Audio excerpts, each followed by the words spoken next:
Hello, I'm Claire Kimberlin, and I am an intern with Sawyerville this summer. I'm excited for the opportunity to bring together this amazing group of panelists. The Sawyerville team wants to help make this moment a movement. We hope that as individuals watch this video, conversations will begin within your own spheres of influence and your move to action. Before we begin, I want to share with you that we have asked each of the panelists to come into this space with respect for one another as they share and listen, to be open-minded as panelists share their own personal experiences, and if they share a statistic, that it will be from a credible source. We have invited each of our panelists to a brave space. Together, we will create brave space, because there's no such thing as a safe space. We exist in a real world. We all carry scars, and we have all caused wounds. In this space, we seek to turn down the volume of the outside world.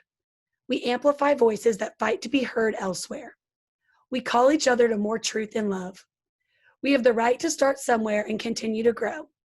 We have the responsibility to examine what we think we know. We will not be perfect. This space will not be perfect.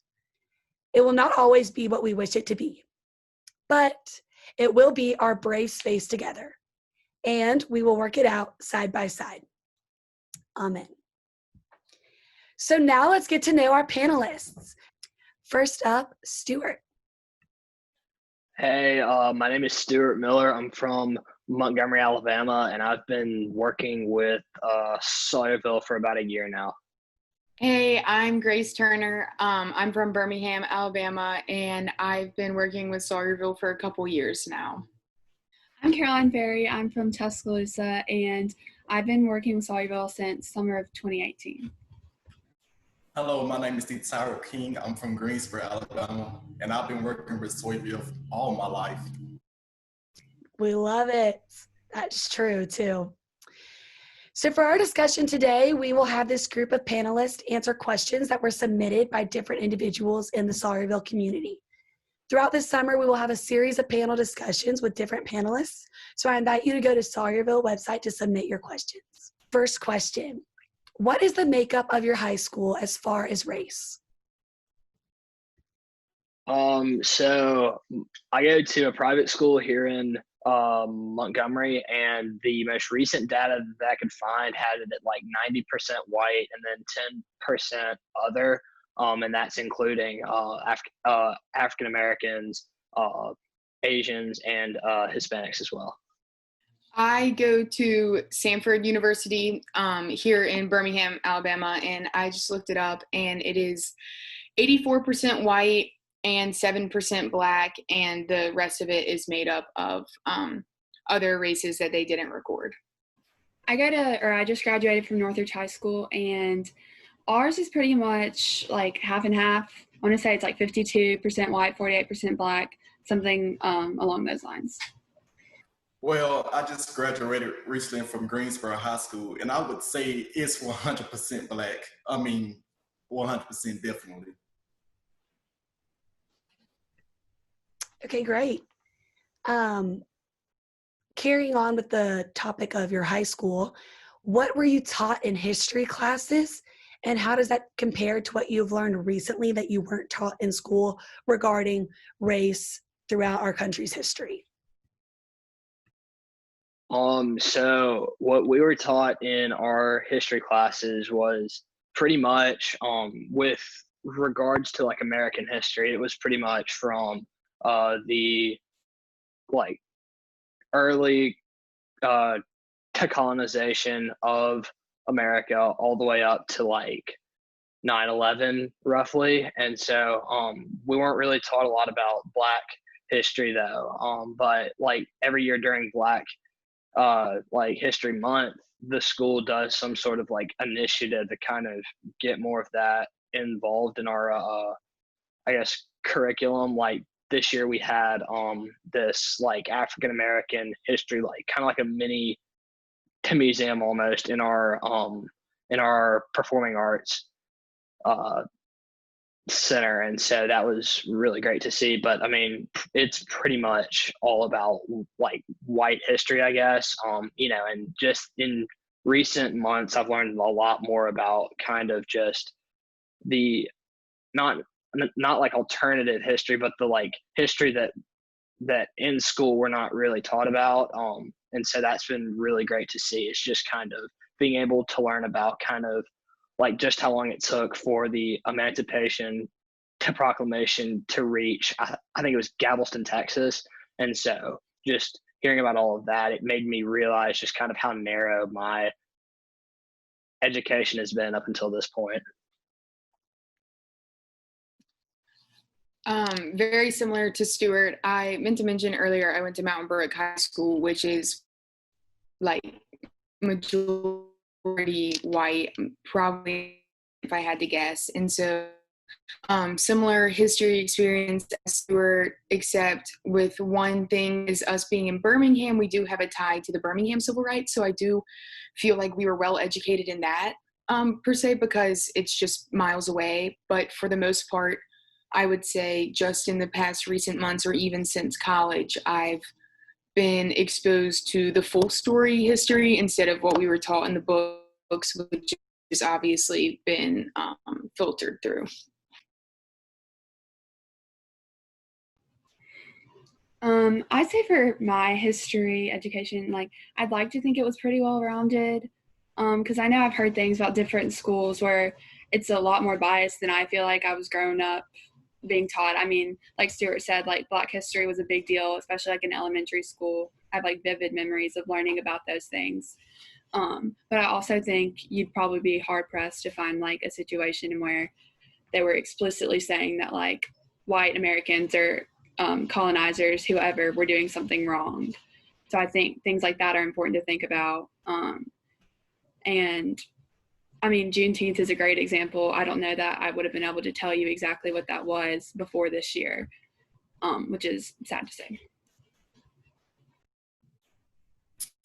I say that in my high school, we was very well rounded about history. I learned a lot about types of history, but African American history, to be exact, it was kind of off and on. You didn't really learn a lot about African American history, because I would think that since we are African American, we should know everything about African American history. So that's why they wouldn't bring it, all in the classroom, because we should know half of this stuff, so they say. But basically, in my school, we really focus on his story. Like, history is like what the person that wrote the book says. We don't really get into like the details of what it really means about slavery, how that really happens, all this stuff. We just take bits and pieces from what other people have said and use it in our classroom, which I don't think that we should really focus on. We should really focus on the full story, the full picture, what it really means and all this, but we really don't. We just focus on bits and pieces that people put together to make up a history book. So we really just focus on specific type of Black history instead of the whole rounded Black history. So I agree with most of y'all of my high school experience. I would say I've learned more the past few months than I did in all 12 years, which is a sad statistic, but thankfully we're having discussions like this. Next question is, what is a time when you have seen prejudice or racism in your school? So what really sticks out in my mind is it's not necessarily like it's more of, so like when we have our Black History Month initiatives, the most vivid thing I think was last year, instead of they had like a panel with a couple of the it was like 2 or 3 Black students, and then there was a few others up there as well. And I remember like going back to class afterwards and like hanging out in kind of like our like commons area in between classes. A lot of the white students were really just, I don't think they quite like, not necessarily understood it, but didn't like appreciate it completely. And they were kind of not, knocking on it and just kind of saying stuff that wasn't overtly racist, but it certainly wasn't, tolerant either. And it was hard to hear a lot of people that I know are great people that didn't really kind of take away what the panel was intended for us to like take away. And I'm not saying that like I did a perfect uh, job either, but some of the comments were definitely very at the very least ignorant in that light.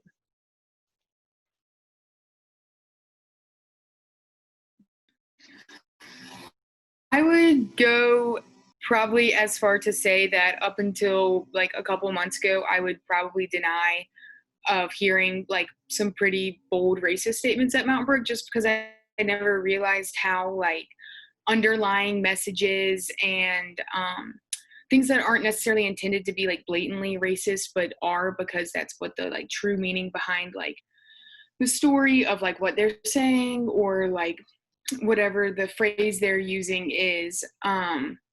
But as we've all like started to learn in the past couple months, like thinking back on high school, I would say there were definitely people who did not appreciate like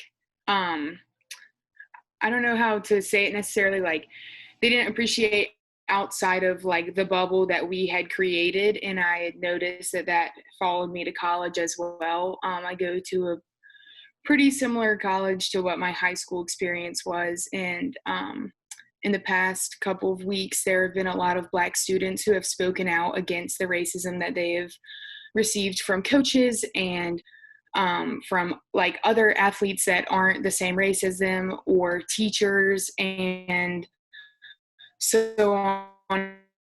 And they even was sharing a story. We didn't do it this year just because of like everything that is happening. It was just such a crazy year, but they do like a Black culture week, or maybe it's a month, I'm not really sure. I think it's just a week in the cafeteria where we all eat, and a majority of the cafeteria workers are Black, and they had them dress up as other like famous Black people. Like there was a Rosa Parks or an MLK and stuff like that, and all of the Black students were saying we find that incredibly offensive that they had like the few Black faculty at our school dress up as Black workers. And looking back at that, that's like extremely offensive. Like that's not celebrating the history at all. It's actually doing the opposite.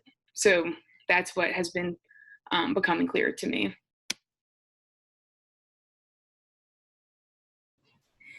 I think one thing that's interesting for my high school in particular is that, like, although I said we're pretty much half and half, I don't think that was represented in most of my classes.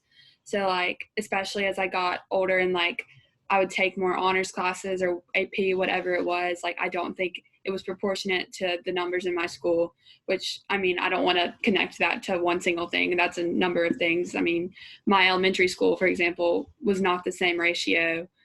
So there were more like centrally white elementary schools and Black elementary schools that all go to the same high school eventually, which probably has something to do with it. There's a lot of things to think about there. But I think that's interesting. And it's also a way of like within the school, there's like a lack of community between everyone because of things like that.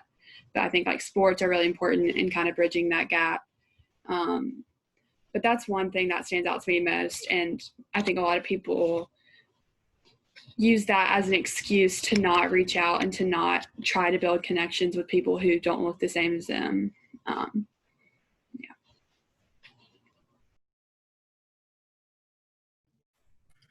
Well, I would have to say that we don't really talk about race at my school a whole lot or anything like that, simply because we are mostly Black students, so we really don't have anything to talk about race about. But if you would think about when I was like in the first or second grade, we had two different campuses in Greensboro.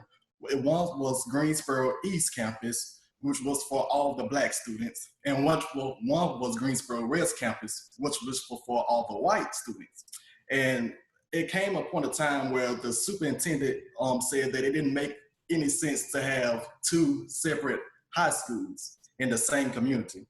And so she said like we need to combine it all together. So the white students didn't want to come to school with the Black students. It was still kind of, prevalent, which just happened like a couple of years ago. So they didn't want to come together as one big school. So most of them went to Malva High School, and some of them went to Southern Academy, which is also in Greensboro. But that there just displayed to me that racism is very deep in my community. Even if we throw it under the bus and like try to hide it, it is very deep and rooted in my community. And just seeing how they all left the school just because they wanted to combine it together, it really messed me up in the inside, because me knowing some of these people, and some of these people was my classmates, even though we didn't go to the same, campus, but they were still considered as my classmates. And it was a very bad time in Greensboro history that majority of us had to leave because they didn't want to be with people of a different race. So, yeah. That's crazy. I didn't know that about Greensboro, and the fact that it was so recent. I think that's one thing I gathered from all four of y'all's stories, was that racism is very prevalent still, and in all four of y'all's schools, which are in different cities all over Alabama. So our next question, I'm going to provide the definition of white privilege. White privilege, or white skin privilege, is the societal privilege that benefits white people over non-white people in some societies, particularly if they are otherwise under the same social, political, or economic circumstances. So how have you seen white privilege play out in your life?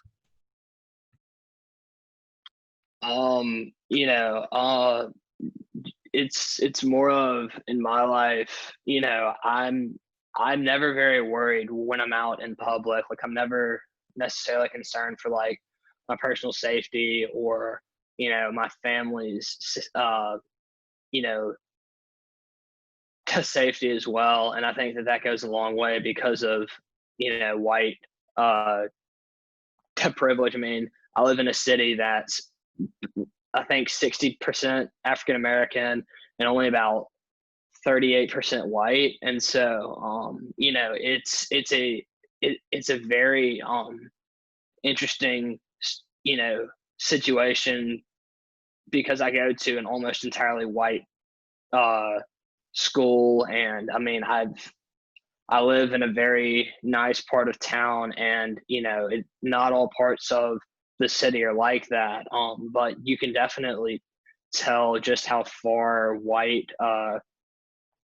privilege goes, just because, I mean, I'm a lot better off than a lot of the other people in the city. And I mean, a lot of that does have to do with the fact that I am white.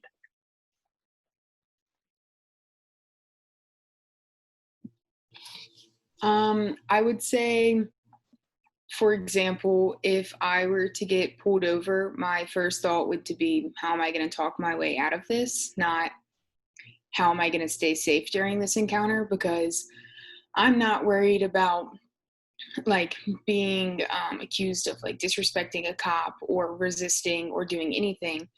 I'm worried about the ticket that I'm about to get. So I'm like, oh, let's see if I can just be nice to the officer and get on my merry way, even though that could be what anyone is thinking, but the result could be different. And so that's what I think of the most.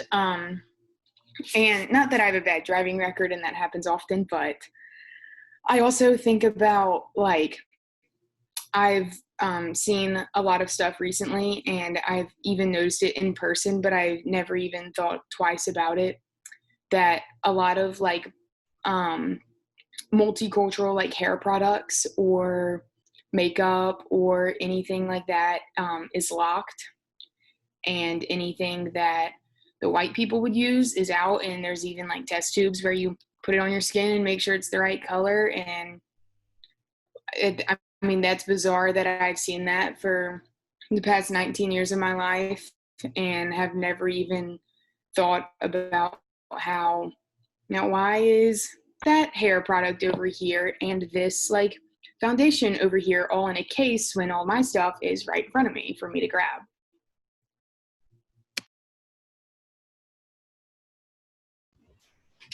I think it's interesting, like, talking about white privilege, like, at this age, because I think it's harder to notice when you're younger. Because a lot of times when I think about, like, white privilege, I think about things specifically in, like, the career and the bigger world, like job interviews, like everyday interactions that I don't necessarily have to do, like, because I'm 18.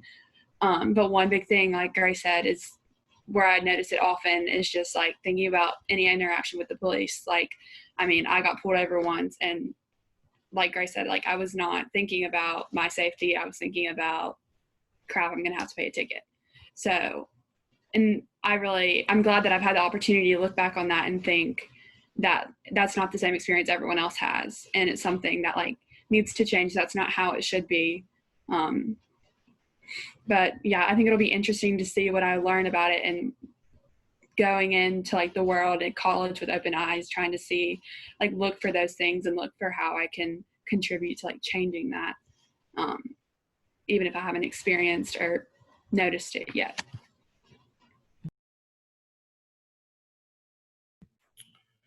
Well, it's funny that Grace and Nan was talking about, you know, the police and all this stuff that's going on like that.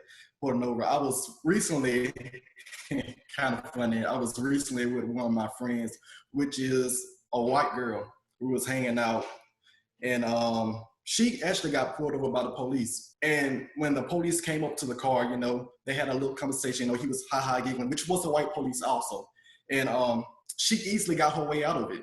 And I was in the car with her. Now, on the flip side, if I hang out with one of my African American friends, which I also do that too, and we also got pulled over because of speeding, whatever. Now, I'm saying it wasn't right for either of them to speed, but they did, and both of them got pulled over. But he ended up getting a ticket wrote, although she didn't. And I start to wonder, was it because of his skin color, or was it because of it was, you know, I don't know what made them give him a ticket and not her. And I was thinking about that thing, and I really came to my senses, and I thought that it's definitely because of our skin color, and especially being a male. Me being a male and a young black male, people perception of me is so much different from any other person's perception of a white girl or a white male. If I go into a grocery store with a hoodie, which I do sometimes, and I pick up something, the people's eyes are going to be on me more than anybody else because I'm a black guy with the hoodie on in this grocery store. Now, they probably think that I would steal or something like that, but if they knew my background, they would knew that I'm not a person who would steal. I don't do all that. But by the way I look, by my skin complexion, they automatically have this stigma about me, and they automatically thinking about what would I do. And I think about that because it's what what the internet puts out about us. It's about what news, social media says about us, and most times we get to a point where we start to think about what people say before we really know the person. And so that happens a lot in my community. That happens a lot in the world. Like we always focus on what the social media says or what the news says, but half of the time it's really not true. And sometimes it is true, but you got to get the background story too, because I know some people of the Caucasian race who steals, and they wouldn't go right off to them and say, did you pick up something that you didn't supposed to? But if it was me, they would come straight to me and accuse me before I could even explain. Just like the George Floyd thing. This man had a $20 bill. It's a fake $20 bill or whatever happened. He didn't deserve to die with that. Nobody deserved to die. Even it was because of his skin color. That's the thing. It really bothers me. Your skin color determines a lot about you, which it shouldn't, but it does. The Bible says Gen and Gentiles are no different in God's eye. You know, long as you call upon the name of the Lord, you know, you shall be blessed. But if we were to think about it, Gents and Gentiles are two different. And if we think about it in our day and time now, black and white are two different races. white people can get off with so many different things, and I could be accused for something that I didn't even know that I would be accused for, just for being in the wrong place at the wrong time. And that's just something I just really think about, like, every day, like just going out into the community, going out hanging with people. I have to be cautious of what I do. I have to be cautious of what I say, because it's always somebody watching me to see how I will react to a situation. So, yeah. So Tyrick, I noticed that you said you have to watch what you do, where you go, and what you say every day. When we started this conversation, Stuart said he never has to think about any of that. And that in itself, I think, is a great example of white privilege. And I think initially it comes, we can start combating this by admitting it and noticing it, which comes from conversation like we're having right now. So thank you all for talking about that. We're going to move on to the next question, which is, when is the first time you attended a sleepover with someone of the opposite race? What was that experience like? And I'm going to go ahead and say that my first experience of a sleepover with the opposite race was Sawyerville, and I was 16 years old. So the first time that I had a I guess a sleepover with someone of like a different race would be when I was in like second or third grade. I had a friend named Henry Kim, and he was from Korea. And so we all went over to one of my best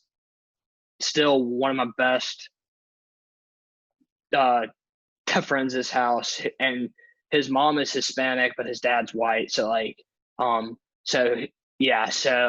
then it was them, and then everyone else there was white. And I mean, when you're 7 or 8, you don't really notice those things. And so for us, it was just a fun night. We did what any, kid would do, and just kind of hung out.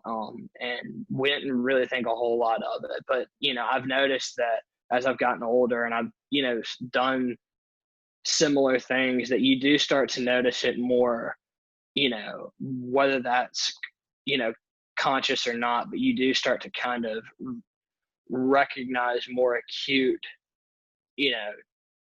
differences about the people there. But, at that age, we didn't really notice anything was, different about us. I can't remember the exact time or date when I had a first sleepover with someone from the opposite race, but I definitely know it was in elementary school. And I slept over at her house a couple times, and she would sleep over at my cousin's house, and it was really casual. But other than that, than those few experiences in elementary school, Claire, I'd have to go with you in saying I can't confirm any other time other than Sawyerville.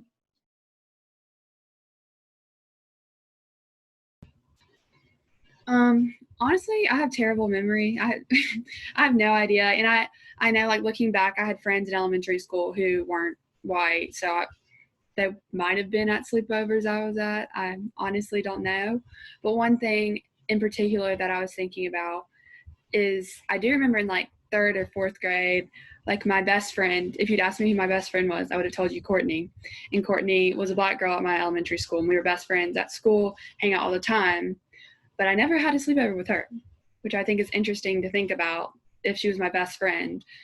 I mean, not that I was having sleepovers all the time, but I mean, I think if she had been white, it might have been a different story for whatever reason that is. And I don't know, it's just something to think about.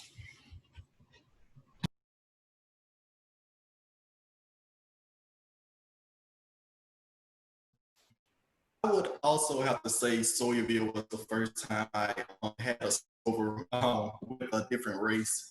And the experience was good. I guess because the atmosphere Sawyerville has and creates is just amazing. You can't help but to get along with people. And when I first had an encounter with someone from the opposite race at Sawyerville, when I started talking to them, I just realized that these people are just like me. We have nothing really different about each other probably just our background was different, but like he's a person, I'm a person, he's cool, I'm cool, you know, we just hanging out and like we had a good time. And I really think that when we hang out with people, when you first start out, let's say this, when you first start out as a baby, as a child growing up, you don't know race, you don't see race. You just see a person that you like, you know, you having fun with. And I really think racism is taught. I don't think it's just, you know, it's just something just in you. It has to be taught. And I would never been around sort of a community or something like that. I think that yes, I would have had some differences towards white people because I wouldn't know their background story. I wouldn't understand where they're coming from and different, you know, stuff like that. But I really do think that racism has to be taught because as I was younger in second grade, like I said, I had friends from, you know, the West campus was two different campuses, you know, but we were still considered as one big class. But I had friends that were white and we didn't have any issues. I didn't know anything about racism, but when I got older and understand why they had the big split and why they left, then I realized that it was the parents who sent their children to different schools and stuff like that. So it was being taught to the children. And there's different ways parents teach racism to the children without the child really knowing what they're doing. One, put them in a different school zone, away from people that are not like them, that don't have the same skin complexion as them. But see, racism is very taught. But like I say, my first interaction in sleepover was at Sawyerville, and I enjoyed it. Isn't that crazy that as kids we don't even notice that stuff necessarily? We don't see skin color as much, and yet y'all can all realize that you didn't have sleepovers with people that didn't look like you for majority of your life. And that goes farther back than probably to mainly like where you grow up and how your district did. But I'm thankful for Sawyerville, like y'all were saying. Tyreek, I agree, we're all the same. Those sleepovers were the best nights of summer ever. Great memories. So thank y'all for sharing on that. Our next question is there anything that you know your school is doing to combat injustices? Have they spoken out specifically recently in the past few months? Yeah, so our headmaster actually released a statement a few weeks ago, and you know, to basically he said that as a school we were going to make more of a commitment to like easing to racism, you know, not just within MA but in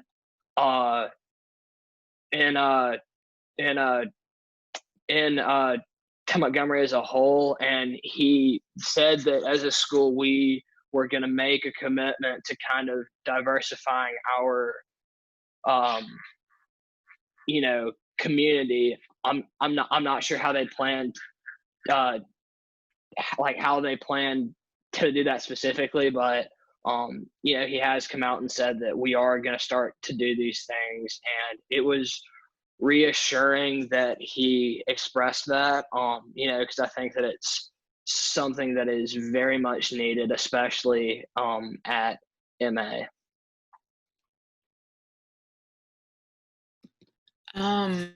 As for Samford, I would say in the beginning, the silence was deafening. However, I would like to think they were putting a lot of thought into their statement, because as a private Christian school, they used some scripture in it, and it was a very thorough statement, essentially saying like, we are aware that we have been in the wrong, and by we mean all of humankind, and that we must call ourselves to a higher standard and do better. No specifics were really shared. I would like to see an attempt in diversifying the campus, making it more achievable for a lot of people to come to, because people come from all over America. I mean, every state, I mean, I know someone from every state, and it's crazy, but I don't know that many different people from every state. if you know what I mean. So nothing has been like specifically said to that. However, they have like addressed the issues of race that have been around forever, but how it should not be a problem anymore, and that we must like start to do more to put a halt to it.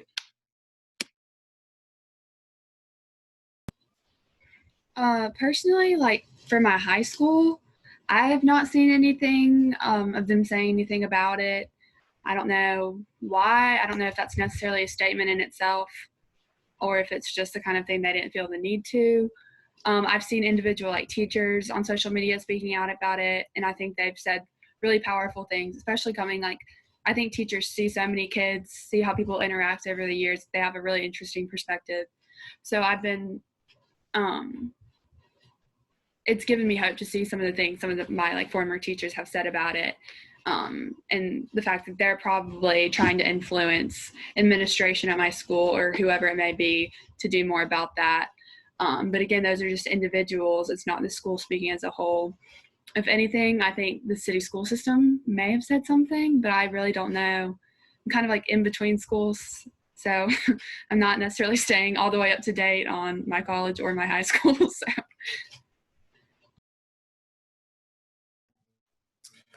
I would have to agree with Caroline. My school hasn't done anything, no statement. They haven't said anything about it. I guess that quiet is considered as the best bet right now. To keep silence, we'll throw it away, which is not true. But most people are looking at it right now. If you don't say nothing, it will just eventually go away, which we have been doing for a long time. And look at us now. So me personally, have been trying to organize a peaceful protest in Greensboro. I reached out to some of my classmates, and you know, if we don't say nothing, it'll eventually go away. So I have been silenced through my classmates, saying we don't need to do this. You know, it's going to start up a big mess in Greensboro like that. We already have enough prejudice and stuff like that in Greensboro. And also, I have been reaching out to different businesses in Greensboro and organizations to paint a Black Lives Matter thing on a mural or something to represent Black Lives Matter. I also have been silenced by that too, which mostly business in Greensboro are white businesses. So they have shut me down with that too. But I'm gonna keep on trying to, you know, stand up for what is right. But yeah, everything's silent here in Greensboro. Like nobody wants to speak up about it. As long as we stay silent, we can eventually cover it up. But I don't think that's gonna work out. But yeah, so nothing here. Proud of you, Tyrick, for using your voice. That's incredibly important and amazing. And all of you guys, I know you've all been speaking out. And I found it really interesting that all four of y'all schools had different approaches. Because at my school, I go to University of Georgia, they've done a pretty great job, at least with statements. It'll be interesting to see how that plays out in the fall. But they've definitely done their part to show that they care about this issue and that they don't want to stay silent, contrasted to Tyrick's community. So the next question is, has Sawyerville helped you in your view of racial reconciliation? If so, please elaborate. Stuart. Absolutely. You know, I'll admit I've lived in kind of a bubble my whole life. You know, I go to almost an entirely white school. I go to a church that's pretty much all white as well. In a city that's mostly African American, and so, you know, before I went to Sawyerville last summer, like I really didn't have a lot of diverse experiences. Like obviously I have friends that are not white, but, you know, doing things like Sawyerville have really kind of opened my eyes to the fact that things aren't where they should be. Like I did person to person back in the fall over MLK weekend, and that I think was the most eye-opening thing I've ever done. Like I didn't realize just how bad it was, you know, in this state until I did that, and I was able to sit down with a lot of different people and have a lot of great conversations. And it really did make me realize that we as a white community aren't doing enough to try to bridge a gap that's been there for centuries. And it's time that we did that. And it's a courtesy that's long overdue. And so things like Sawyerville have been, crucial to that, because it's made me realize that, not only, should I, but I feel like I need to as well, just because things aren't even close to where they should be.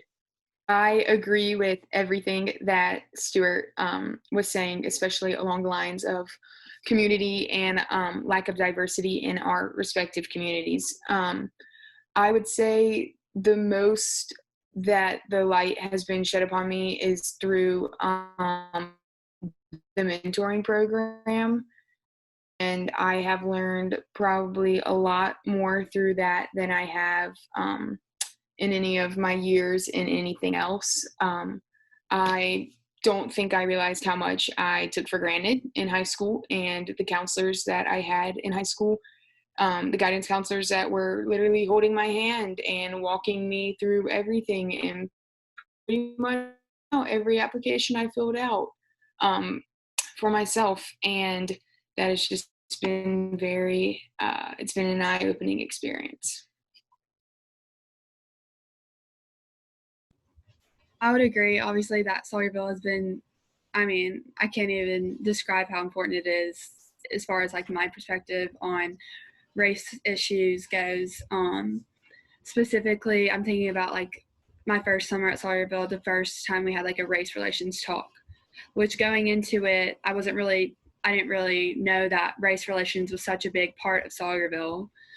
Because I think up until then, my perspective of it was kind of like racism is bad, but not what are we going to do about it, which I think is one thing Sawyerville really hits.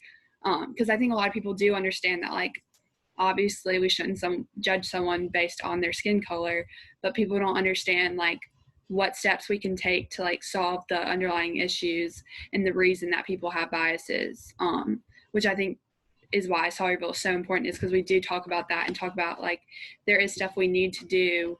It's not as simple as acknowledging the issue. We still have to do stuff about it. That's one thing. And I also think person to person specifically kind of prepared me for the Black Lives Matter movement that just resurfaced, became a bigger deal with George Floyd's death. Having conversations is obviously the biggest part of person to person. And I think I came into this stage of our lives prepared to have conversations, but like respectfully, because I know a lot of people who are super for the movement, but they don't know how to have a respectful conversation with someone they disagree with. And I think that's one thing Sawyerville teaches well, is how to talk to people who don't have the same understanding as you do, because you're not going to get anywhere by only talking to people you agree with, and we're also not going to get anywhere by being disrespectful or hateful to people we don't agree with. First off, I would just like to say thank God for Sawyerville. I don't think that I would have the friends that I have if it wasn't from Sawyerville. Like I say, I'm from Greensboro, like I say, the big whole movement between the different schools and stuff like that. So majority of my friends were Black. And ever since I started Sawyerville, which I did all my life, basically, but once I started like to really interact with people at Sawyerville, like I began to grow some friendships that are some great friendships, and it was all because of Sawyerville. Like you have people from all over Alabama to come to Greensboro, like how any place Sawyerville could have been. They came to Greensboro, and like you have friends like all over Alabama, like Black, white. I mean, it's great. It's great. And like, not only did Sawyerville prepare me to make friends that are not like me, but Sawyerville has elevated me to like different places, like Christ Episcopal Church. I was involved with the EOIC there. I'm so grateful. If it was not for Sawyerville, no way I would have been up there at Christ Episcopal Church. No way. Also, not only that, Foothills, Special Session, Camp McDowell, all that for me came through Sawyerville. the only reason I was able to get involved with the Episcopal Diocese and get involved with different friends like that because of the majority of different people coming to Sawyerville and introducing me to the different programs they had. And I thank God every day for that because I have met some incredible people from Sawyerville. So as I think Sawyerville has really impacted my life in a good way with different. I'm so comfortable with talking to people that's not like me now. It's normal. It's normal. Only because Sawyerville impacted my life in a way I can talk to people who are not like me, who hasn't come from the same community as me, have different background. I can still love them as well as anybody else. So I really thank God for Sawyerville. It impacted me greatly. Tyrick said exactly what I would say. Thank the Lord for Sawyerville. I loved hearing all that, especially because I can agree. I think the openness of Sawyerville and the ability to have conversations is really what helps us reconcile with all the racial injustices in Alabama. So I wish everyone could get involved, the whole world. They should. You can, too. You can go to the Sawyerville website. So our next question stems off of the idea that all of you seem very well educated about the injustices that we're facing and that has been oppressed upon the Black community for centuries. So do you mind, you can go in as little or as much detail as you want, sharing what resources you have used to educate yourself about this topic? So, obviously I'm from, Montgomery, which is called the birthplace of the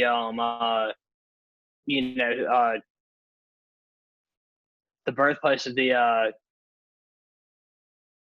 civil rights movement. And so, just being able to just go downtown and see, now there's the new EJI stuff, the national lynching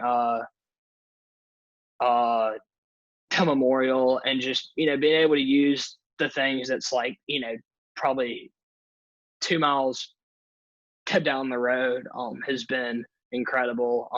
I feel like I've gotten a lot more a better kind of experience with it than a lot of other people, just because it's all right here. And just doing things like person to person have given me greater access to these to resources, which is what's really enabled me to kind of broaden my horizon, broaden my understanding about kind of not only just the history of this country, but kind of where it's headed and what we need to do to kind of change that to make it a lot better.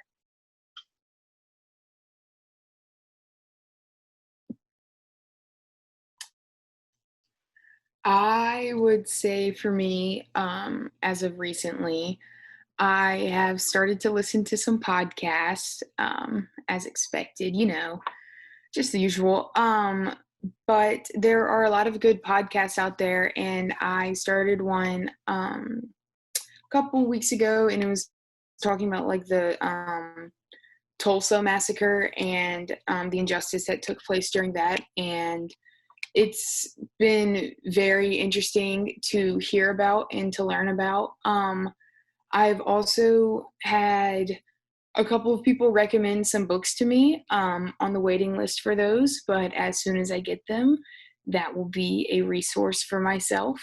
And I look forward really, because I think, as for me at least, I think this is the beginning of something that is going to not fade out like it is for some people. The Instagram post, I would say, are pretty helpful. Sometimes it's just you post it for the clout on your story and to let people know that you're not racist. But if you really take the time and read the captions and the content, I've been learning some great stuff from that, which has been interesting because I never, I didn't think I was going to quote Instagram in this, but here I am,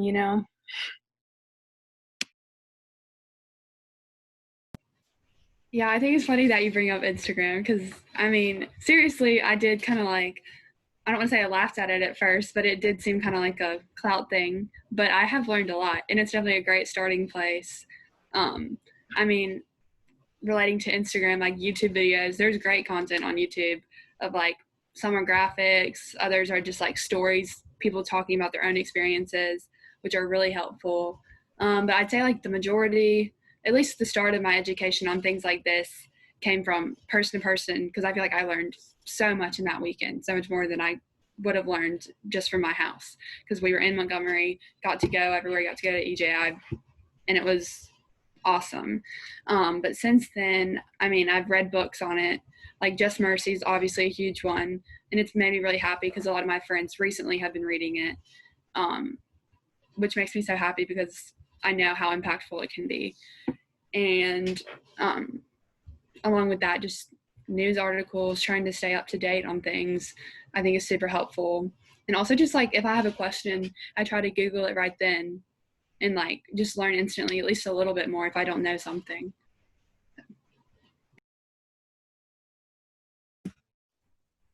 I would have to say for me, I'm definitely on the same page with Instagram. Looking at a lot of Instagram posts, and they have been helpful. Also, I have been watching a lot of panels with people talking about racism and trying to inform you. And sometimes it gets kind of hot, but you learn a lot from it, and you really want to dig more into it once you hear people talking about it. So after I get finished watching these different panels and stuff of people talking, I go back and research what I learned from the panels and stuff and really dig into what they're saying, because you must go back and make sure what they're saying is true, because sometimes people are just talking on their what can I say emotions instead of talking on facts. And so when people talk on emotions instead of facts, then you have to go back and research what they're saying. So I have been doing a lot of research on books, YouTube, like I said, and Google. Google is a very helpful resource to use if you want to dig into something in depth. So yeah, I've really been spending a lot of my time studying and researching, and even the Bible helped me a lot. If you believe it or not, the Bible is still prevalent to this day. So that's helping me out a lot about that. So yeah. It is pretty incredible that we have so much available to us through social media and the internet. I think that's made a big difference for how people are getting educated. I remember Father Tommy Watkins showed some amazing videos at Person to Person, and I've been trying to find those on YouTube because they're so factual and you can't disagree with facts. But also, yes, Instagram, books, newsletters, podcasts, wonderful. So on top of everything you've learned, what else do you want to learn about in this area? And in that regard, what do you recommend your school, church, Sawyerville, etc.? What do you recommend they do to promote racial reconciliation? So in terms of kind of like encouraging more education about these problems within America, I think especially from my school and church, like taking more trips, to the downtown part of of uh of our um of our city is definitely the biggest one. I mean, I remember growing up at MA, like we only went to the civil rights stuff once in like fourth grade as a part of our like Alabama history like curriculum. We went to the Rosa Parks Museum, and obviously a lot of the stuff is a lot more recent, and like, but I wish that as a school we did more to go see stuff that's like 20 minutes away, because there's so much just in our like downtown area. There's so much to see and learn, and I think that just by doing that, it would give our community a lot more exposure to a lot of the problems that most of us don't have to experience because we are white and, very, very privileged. As for my church, again, it's actually in the downtown area, but, to growing up, like, we didn't really acknowledge the fact that we've been a parish since 1846, I think. And so obviously there's a lot of turbulent history there. And I just don't think as a parish we've done enough to kind of like recognize that and like educate our whole, congregation about that. A lot of it is just kind of now coming out recently with some of the stuff that has happened in the past. And, just really taking advantage of the to resources that we have access to is definitely crucial. I look forward to seeing how these statements pan out. There have been a lot of statements been put out there by businesses and schools and all sorts of institutions, and I would like to see how they act on it. Obviously, actions speak louder than words, and so there are a lot of steps that we need to take. And I think what I've come to realize is it's a lot less of like a seat at the table kind of deal and more of a internal like recognition, and there's a lot more that we can do like inside and through conversation and everything that goes along those lines. And I would like to see, most specifically in Birmingham, because that's my community, and there's a lot of work that has been done and there's a whole lot more work that needs to be done, and I am excited to see how that goes.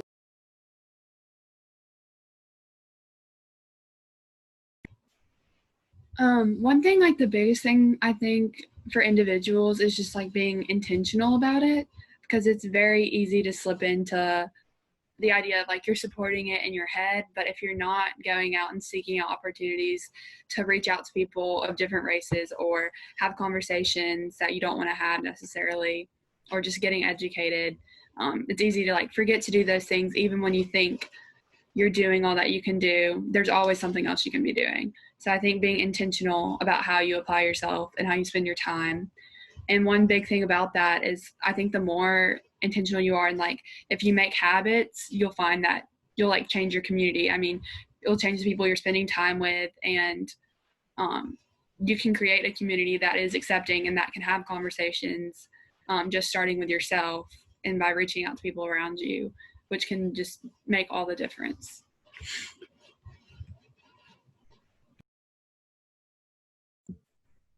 I agree with everything Caroline has just said. Also, I hope you don't mind, Caroline, me using you as an example, but Caroline was one of my fewest friends that are Caucasian that reached out to me during all of this that was going on, asked me how I was feeling, how am I doing through all of this. But like stuff like that, I look forward to seeing, because that lets me know that people really do care about how you're feeling about all this. And I think that my church and my community, we should step up and start speaking up, because if you don't speak up, you're not really doing it. You're not helping the situation by being silent. You're just there, and it's just going to keep happening. But if we all speak up, then we start to see changes happening. So, and not only speak up, because just as Grace said, actions speak louder than words. You got to put some actions behind your words. So be a man or a woman of your word. And when you say you all towards something, you go behind what you say, and you put some action behind your word, because I totally agree. Action do speak louder than words. So I want to see more people getting out, talking about it, having workshops about racism, different things, panels like this. If everybody could get involved and let their actions speak, then the world could be so much a better place. Amazing. Thank you guys so much for taking the time out of your day to be part of this panel. Y'all are amazing. You said some wonderful things, and I know these conversations are tough, but I think they're necessary to make real change in this world. So I appreciate y'all being here and adding all your wisdom and thoughts. I'm going to close in a prayer. So God of all humanity, you call us to bring about healing and wholeness for the whole world, for women and men of all races and cultures and creeds. Help us to respond to a world that is groaning under the weight of injustice and broken relationships. Remind us that differences are a gift and interdependence a strength from the same creative God. Strengthen us to resist the forces that encourage polarization and competition rather than understanding and cooperation. We know that your reign is not built on injustice and oppression, but on the transformation of hearts. New life, not just reordered life. Teach us forgiveness, O God. Bring us reconciliation. Give us hope for the future. We pray in Jesus' name. Amen. Again, thank you all so much. This panel was amazing. I hope you all have a great day, and I'll see you soon. Awesome. Thank you.